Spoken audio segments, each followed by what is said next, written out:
Brianna rose from her seat, standing tall and commanding the room's attention before she even opened her mouth.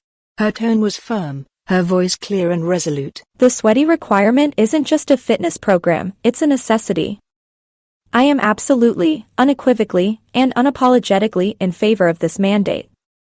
Physical fitness is not optional, it is foundational to both individual success and the collective strength of our student body. Let me be blunt, too many students have neglected their health. They've allowed bad habits, sedentary lifestyles, and excuses to dictate their physical condition. The sweaty requirement ensures that every single student is held accountable, not just for their academic growth, but for their physical well-being. It's not about making anyone feel comfortable. Growth doesn't happen in comfort zones. It's about pushing every student beyond their limits, teaching them discipline, resilience, and the value of hard work. And yes, it's hard. It's supposed to be. The sweaty program isn't just a fitness class, it's a lesson in perseverance, in doing what's right for yourself, even when it's hard. We are building stronger individuals here, not just physically, but mentally. The structure, the discipline, the rigor, it all translates into better performance in every area of life. The sweaty requirement is more than justified, it's vital. I stand here not just as a coach, but as someone who has seen the transformation this program brings. I've seen students who couldn't run a mile finish their first 5K. I've seen confidence blossom, strength grow, and lives change. That's why I'm adamant about this. Every student benefits from the sweaty requirement. And for those who think they don't need it, trust me, you need it the most. She paused, scanning the room, daring anyone to challenge her conviction.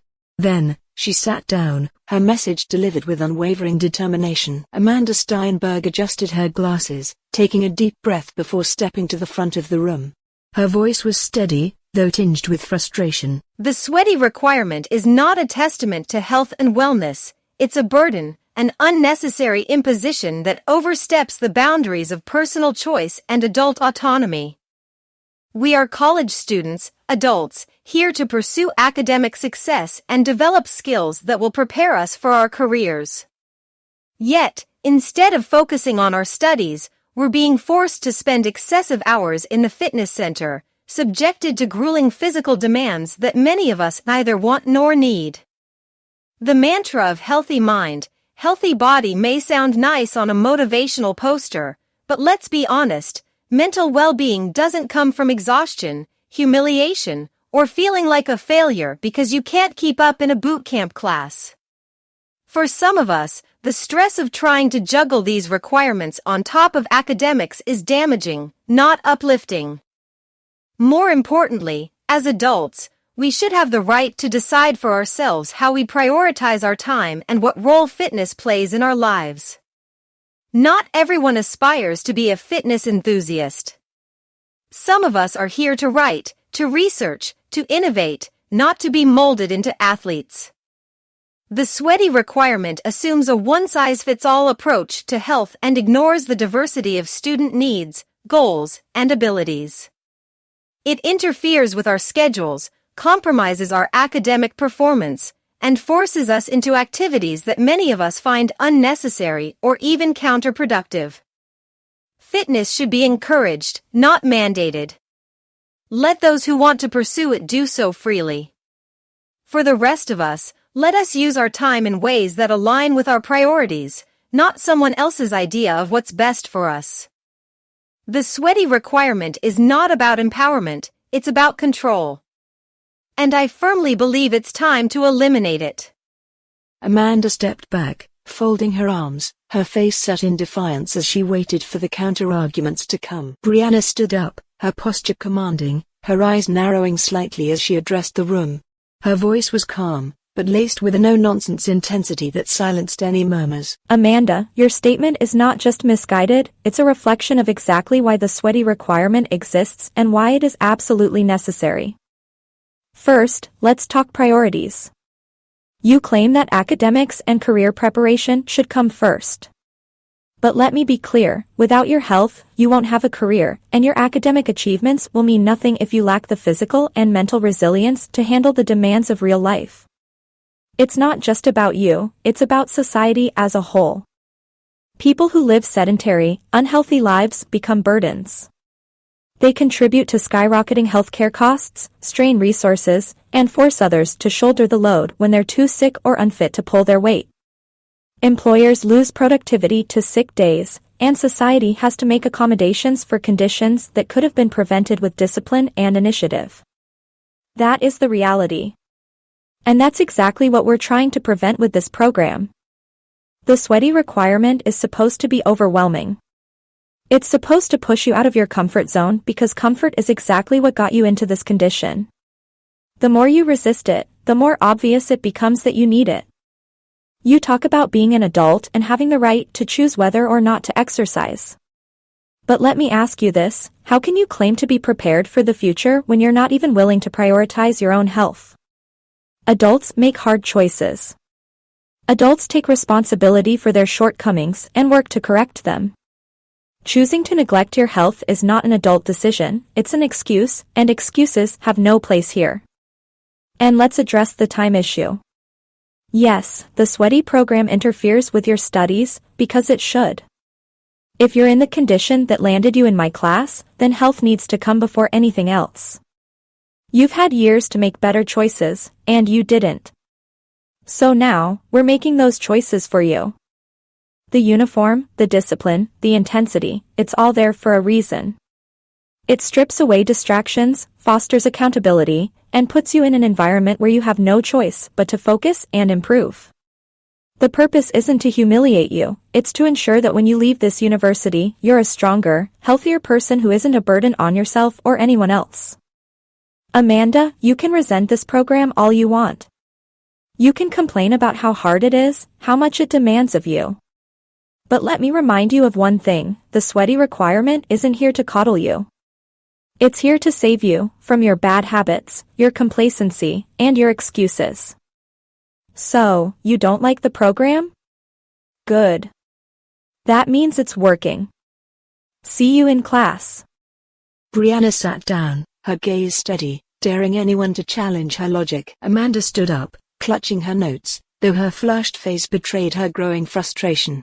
She took a deep breath and tried to compose herself, though her voice quivered with both conviction and exasperation. Look, I get it. Health is important. I'm not saying it isn't. But what I am saying is that my life, my purpose, my dreams, those aren't tied to how fast I can run or how much I can lift. Journalism is my calling. It's what drives me.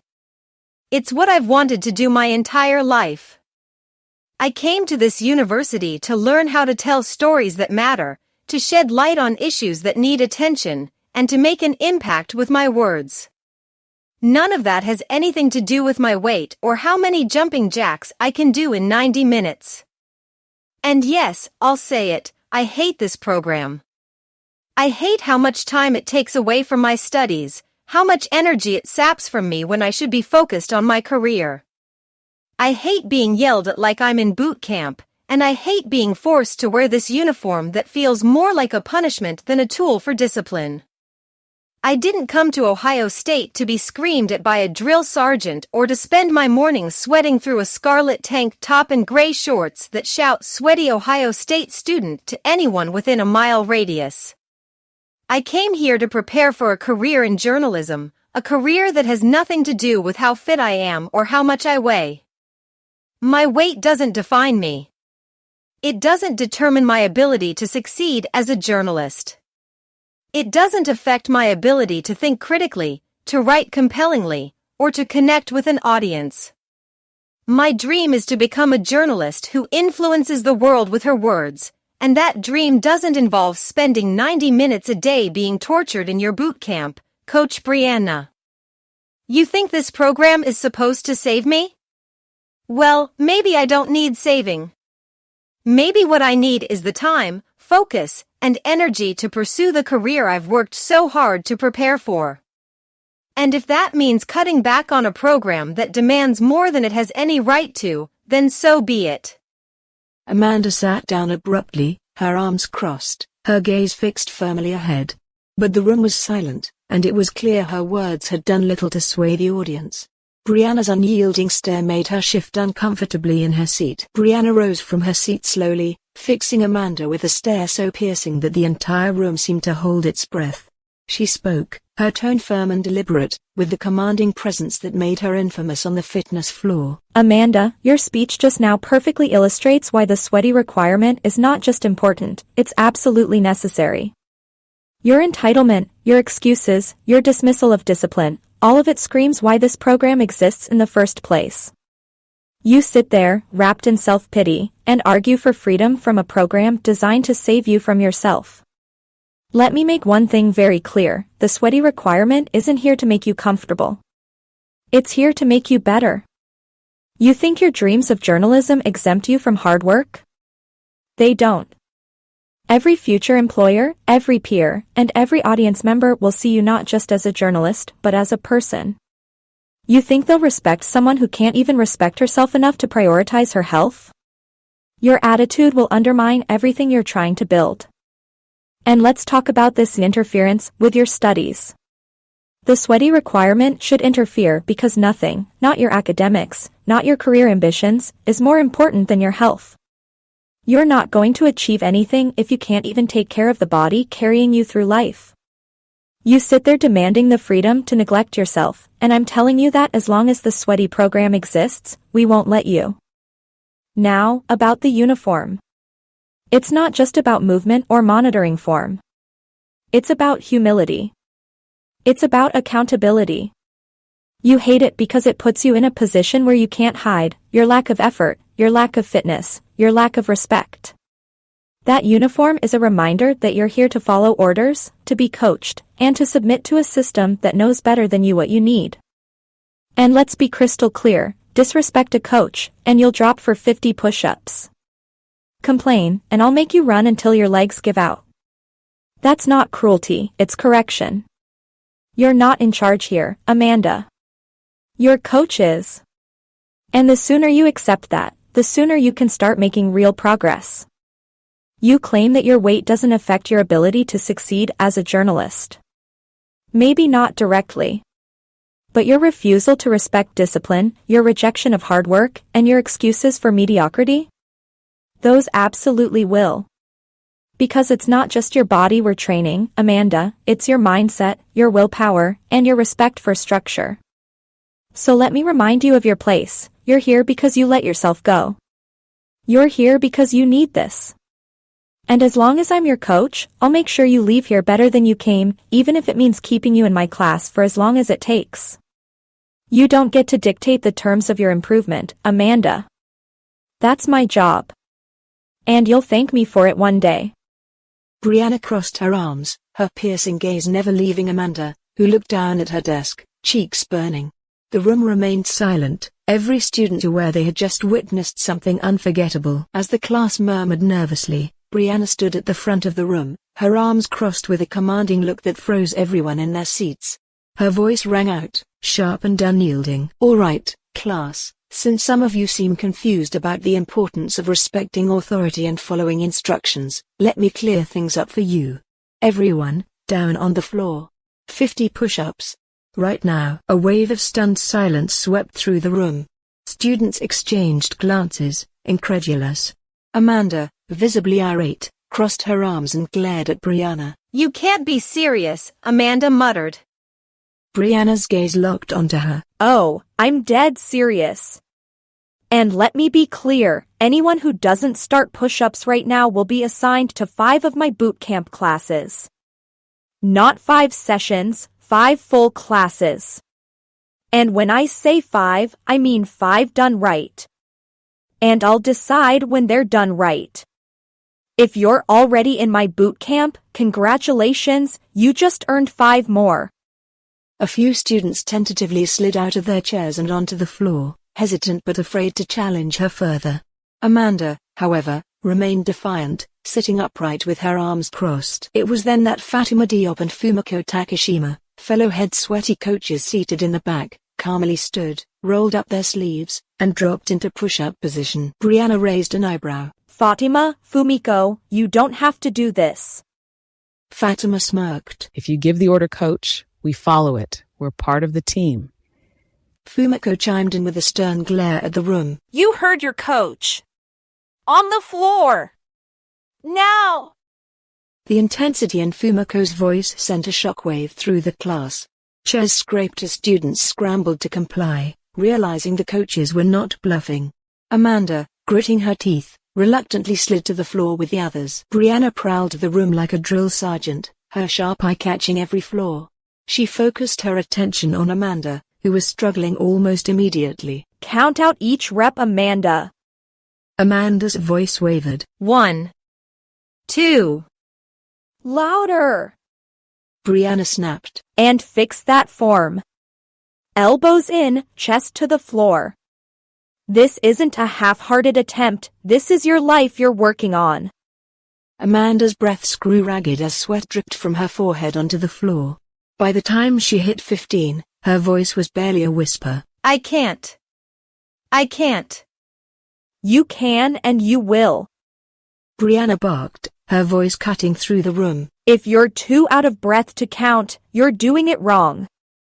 Push through it, Amanda. You owe this to yourself. Finally, as Amanda trembled on her last attempt, Brianna raised her voice. All right, everyone up. Students slowly peeled themselves off the floor, their faces flushed and arms shaking. Brianna surveyed the room, her expression unimpressed. That was miserable. And that's exactly why this program exists. It's your duty as students to respect your coaches and follow their orders, no questions, no excuses. Every single one of you failed today. And my bootcamp students? Don't think for a second this counts for your 90 minutes. You owe me that sweat in about an hour. Be ready. The room was silent except for the sound of heavy breathing. Brianna's words hung in the air like a challenge none of them could ignore.